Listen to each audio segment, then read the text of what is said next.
Welcome to Ball Talk Deep, where we talk deep about ball. It's Andrade and Irwin back at it again. Drop a like, drop a sub, drop a comment before we get into it. We post 5+ videos a week, and this time around, it's second round series preview time. And we're a lot more excited for this one because unlike the first round series preview we did earlier, where we had to focus on regular season stats, performances, and coverage, we've already said it time and time again. Regular season, postseason, two different ball games, and now that the first round has happened, we now have a much better accurate description and take of what we're going to get out of each team during the postseason. And you know what? Unlike these first round series, in this series, the Bucks versus the Nets, whoever comes out of this series, man, might end up being the champion. That's true. That's true. And very few series. Nets been having that, pressure, and then Bucks, the way they destroyed the Heat. Yeah, man. They look like title contenders. But you know what? Heat fans, especially the bandwagoners, unlike most of y'all, 90% of y'all in Miami, I'm still representing. through thick and thin, I'm still representing. Not like y'all saying, oh, okay, let's wait till next year or whatever. I know, man. I think I'm a Mavs fan now, thanks to Luka. I mean, he is your boy. But let's hop on to it, man. What do you think about this series? I'm actually very, very excited for this series because I think both teams are going in equally in the sense that both have not been tested yet, guys. Think about it. True. Both never faced serious pressure. The Nets won in 5 against an injured Celtics. The Bucks swept a disappointing team, a Heat team that also had one injury, Victor Oladipo. But even if you don't count that, very disappointing performance. Yeah, they got destroyed. And so mental wise, neither team faced any exuberant pressure of like, okay, down by 1 or like, okay, they're really fighting back, Yeah. And now both teams are facing each other, and I think the way that this series is ultimately going to play out is who handles the pressure best, which of each team's big three will react to this pressure. And I'm kind of more unsettled and unconfident in Giannis and how he'll react to unfamiliar new pressure that's not the Heat, because keep in mind that while they did get the chip off their shoulder with destroying the Heat, it was a familiar foe, and the Bucks have not faced a fucking big three in the Nets with Harden, Kyrie, and Durant. Man, but what are you talking about, man? Okay, yes, it's a familiar foe, but it's something very bad to be familiar with, that you had failure versus the Heat.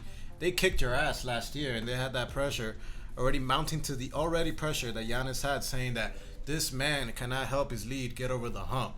And this season, he proved he was able to exercise that bubble demon that is the Miami Heat and be able to persevere. That's true, and they are going with this more.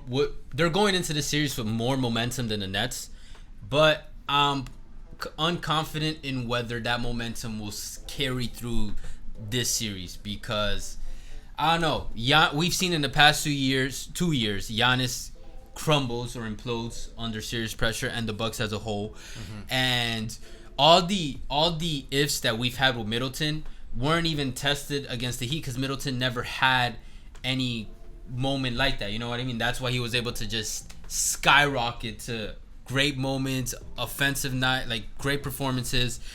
And even with the addition of Holiday, I don't know, that uncertainty is too high for me personally, that I would side with the Bucks over the Nets. So it's safe to say you're picking the Nets over the Bucks in this series? Yes. Okay, and how many games and why? I got the Nets in 6, maybe 7. Okay. Because of their top tier offensive talent, their proficiency at the 3, and I don't believe the Nets' inconsistent defense will be tested enough against this Bucks team, and because I just don't believe this Bucks team will perform as great as they did against Miami. Yeah, look, man, I'm going to disagree with you there, and you're probably going to be surprised. And for viewers that probably watched the previous videos, I got the Bucks in 7 because of Giannis's potential dominance in this series. Drew Holiday's He's not going dominant. He's gonna eat them alive, man.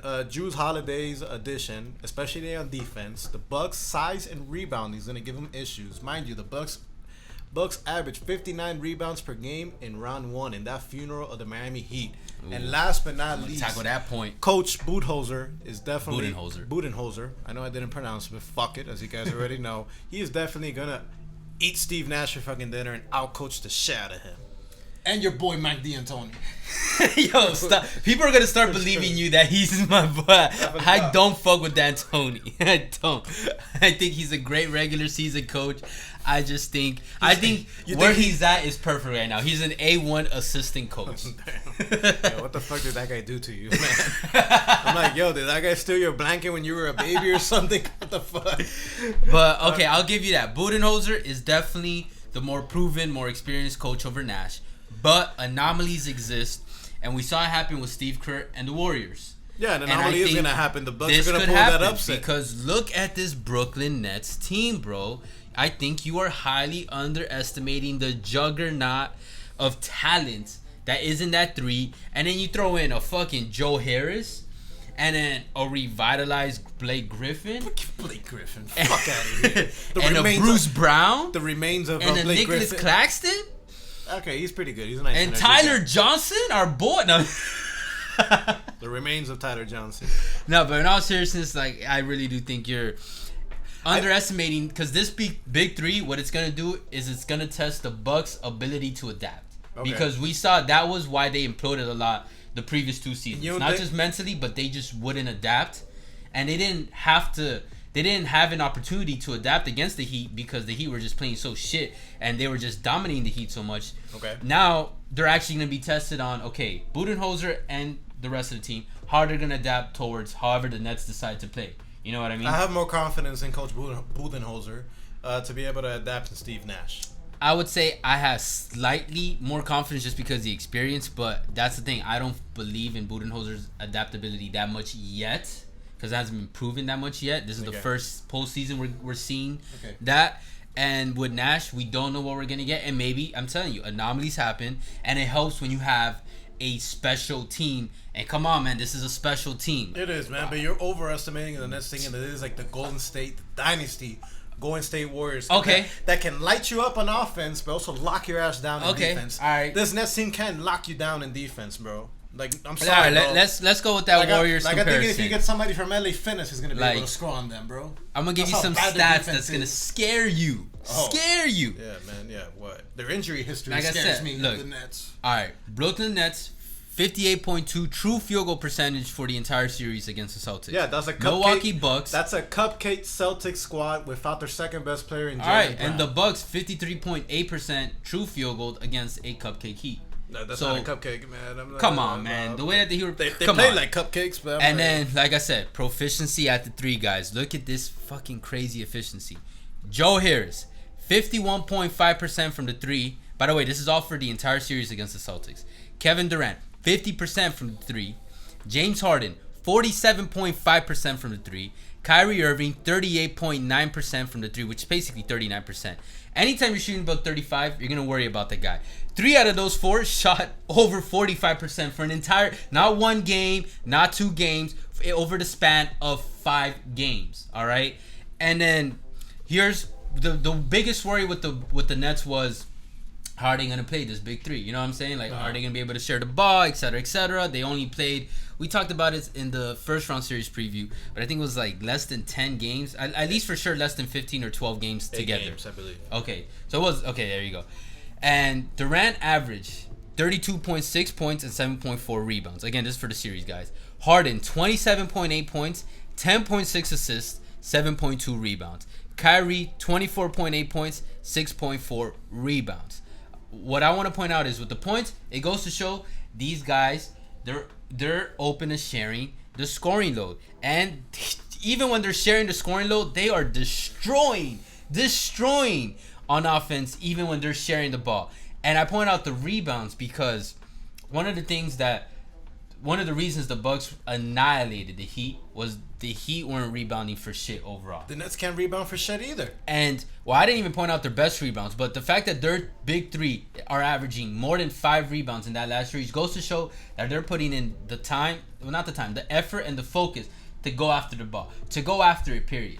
So I'm expecting them, and then obviously the rest of the team and their actual rebound big men to go after it. And I don't think they're going to have the deficiency in rebounding that the Heat did against the Bucks, and that's going to also make it a lot harder for the Bucks on top of the immense offense they're about to face. Look, that's nice and all. Look, the Bucks, like I said earlier in the video, they average 59 rebounds per game. The Nets, I might be wrong about this, they average 42 rebounds per game in round one. If my math is correct, that's about 17 rebounds that they're going to be out rebounding. If that happens throughout the whole series, they're not going to do that against the. That's what I'm telling you. Who the fuck do the Nets have, in the paint to be able to rebound, huh? The remains of DeAndre Jordan? Claxton? The remains of Blake Griffin? Fuck out of here, man. No. Oh, Brown, Claxton, Griffin.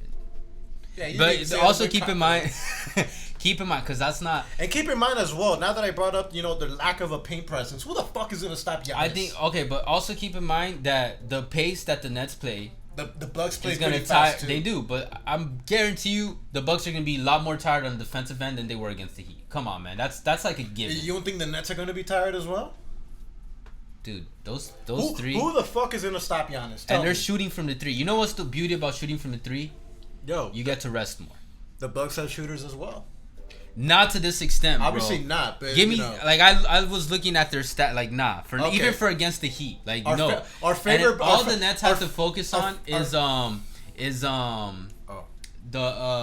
Giannis Giannis, okay. And then if they contain Giannis, they won't stop him. But if they contain Giannis, I'm very curious to see. I don't think Durant is gonna play the whole series defense on him, but he'll definitely have moments. Okay, but with doing Durant's not in his prime anymore, that's gonna tire him out on offense as well. That's true. And Durant is 32. That energy that he's gonna be using on defending Giannis, don't you think that's gonna affect them offensively? Offensive end? Yeah, but when you got a Harden and a Kyrie, bro, like any team can stop two of the big three, and their third wheel is still a fucking star / superstar. The difference as well. So it's just like but what you're not taking into consideration, Giannis is gonna slow down KD. Drew Holiday is either gonna slow down James Harden or Kyrie Irving, and whoever Middleton is left to defend, I think he'll do a decent job. He's to be still able gonna to get do his fucking damn thing. They also have PJ Tucker as well over. that they could throw at Kevin Durant, whoever it is in the center. They got Tucker's the pieces. Gonna get tired out, man. They got the pieces to be able to pull off this upset. And then who knows, man? And if the role players, who's gonna cover Harris on the three? And then I'm telling you, man. I said it early on. Even when they just traded for Blake Griffin will have his moments in the playoffs. Trust me. Look, if they go either a game or just moments spread throughout series. And watch. Look, if they go with the lineup that I'm thinking they should go to, I think Rusty Buckets was bringing this up, is leave Brook Lopez out of the fucking game. Yeah, he did say it. Out of the thing. And you put a lineup of Giannis, PJ Tucker, Middleton. I think right now y'all are too high on recency bias because of what you saw with the Bucks, and I just don't think that's the Bucks we're gonna get against the Nets, man. That's my biggest obviously point. Not. You're right. I might be, but I think you're overestimating the Nets as well. That they're gonna be able to play good enough defense that they're not gonna get run over by Giannis and everybody else. I'm more worried. I get your point. And if Giannis is doing his thing and he's dominating that paint, that's gonna leave the shooters of the Bucks. He's gonna dominate that paint. He is, man. And even if he does, those shooters aren't gonna be knocking down the way that the Nets are knocking down threes. And overall, damn, I forgot what I was gonna say. Well. Yeah. Eventually he'll remember what he has to say. Maybe he'll bring it up in another video in the next episode of BTDZ. But anyways, appreciate all the love and the hate. You guys already know. Catch us on TikTok, Twitter, and all podcast streaming platforms. Right? Yeah. Exactly. Apple and Spotify. We'll catch you guys soon. For now, take care.